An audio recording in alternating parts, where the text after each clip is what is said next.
Hello, everybody. It's Steven, and I'm going to do a quick video today on organizing yourself. So it's going to be very important when you're in a virtual distance learning environment to keep track of your day. It's a little bit more challenging than it would be if we're on a site because there are natural breaks in time.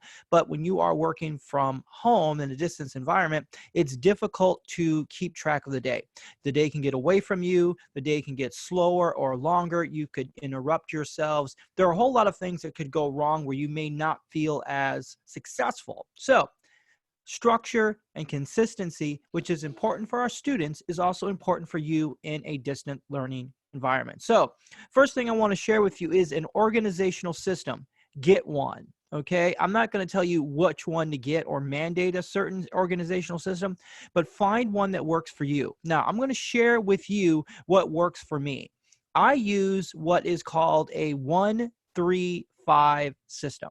Now, one thing about me is that I love technology, but I was never able to find a great app to use to organize myself. And in fact, I don't use an app to organize myself. But the 1-3-5 idea that you can see up on the screen is what I do each and every day. Now, I have a journal at El Mansur that I keep on my desk.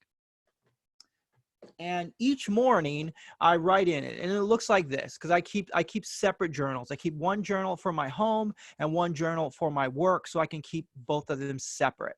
Now, on the journal, and for me, my organizational system works better because I like the physical act of drawing. In fact, at home, I use big chalk, not chalk, but these big sketch pads that you get from the dollar store. I'm gonna have to probably stop using these virtual backgrounds because you can't see the sketch pad when I'm holding up a visual, when I have the virtual background up. So in the future, I will take the virtual background down. Now, it's all part of learning in this environment. You do some things, they work. You do some things, you don't work. It's all about figuring it out. You just plow through when you find mistakes and errors. So for me, I like to do the 1-3-5, and here's how the 1-3-5 works, and I write it down. The big thing that I think about when you are working is task completion, because you can fool yourself in being in maybe group sessions or meetings all day long, and then at the end of the day, you don't have anything accomplished that you necessarily built. You just listen to people all day long. And you could think that you are working, but really you want to be able to look back at your day and say, hey, I built this, I accomplished this, and what were those things? So in order to keep structure, I have one big thing that I'm going to do every single day. And this is the most important thing that I have to do, and I have to get that done first. So let's say, for example, I have to send a transcript credit check to the district for an upcoming IEP for a high school student. I will put that first, send transcript.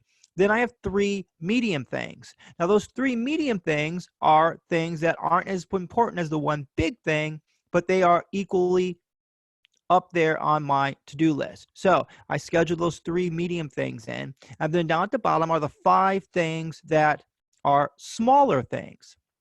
And I put those down on the list too. Now, if I don't finish them, then I move them to the next day. Now, I usually sometimes don't put down standing meetings because I know that they're there. But this allows me to accomplish extra things that I normally wouldn't accomplish, and it helps me to be organized. So there are some days where I will get everything checked off very quickly, and then I know I have most of the day in front of me. What I also don't do is I don't put times next to any of these, because we are in a business that calls for us being interrupted a lot and available a lot. So we have to keep a flexible structure. Now, there are certain things that I do have standing times for.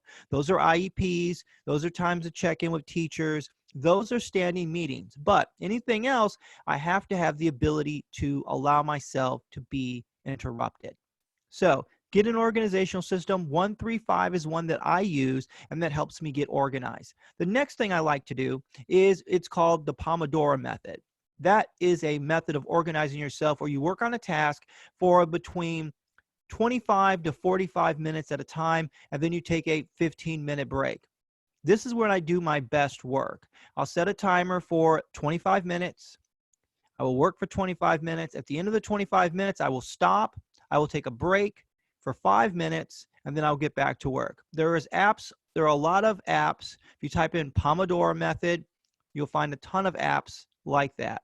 Also, there's an app called Eisenhower, which was modeled after the time management technique that President Eisenhower used, where he basically chunked his assignments into specific time periods and work that way.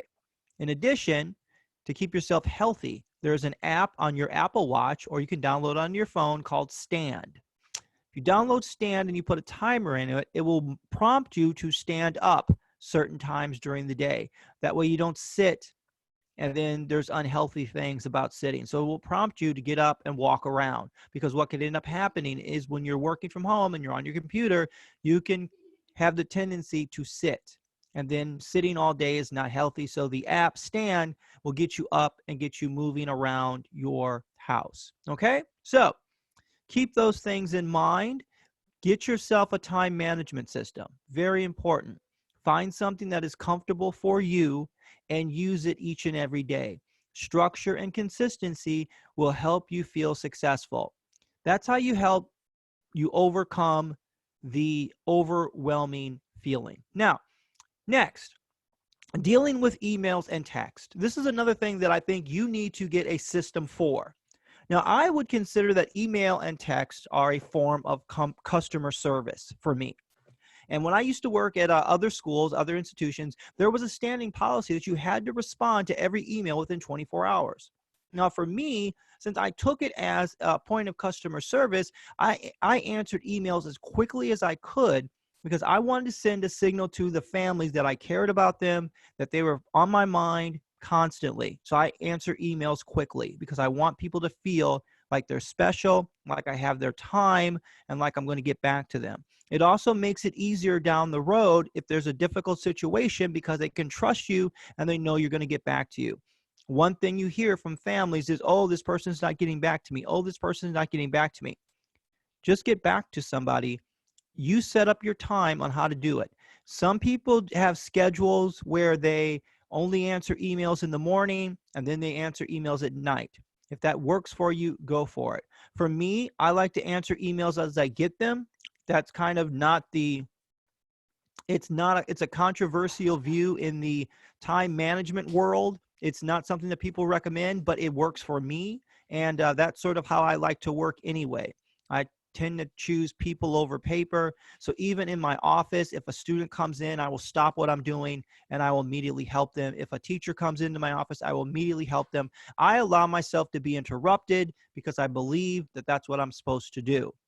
But again, I don't want to bind that on anybody, but I do think you should have a process that allows you to deal with email and text within at least 24 hours. Okay, so come up with a process and then take your time. Remember, emails come, you don't have to answer them right away. You can wait an hour. Okay, you can wait 2 hours before you respond to a text. You can think it through and then you can answer it, but just answer it and then you're fine. So get a system, and that system will help you. Sometimes the overwhelmed and the amount of volume of things come at you. Take it one at a time. Okay, one at a time, and you'll be fine. Okay, so that's why it's important to have an organizational system. If you have an organizational system, then you are able to take control of your day. And then you get a sense of accomplishment and you see tasks being done and checked off. And then you don't get worried, because at the end of the day, if you do this 1, 3, 5, you can say, I did 9 things today.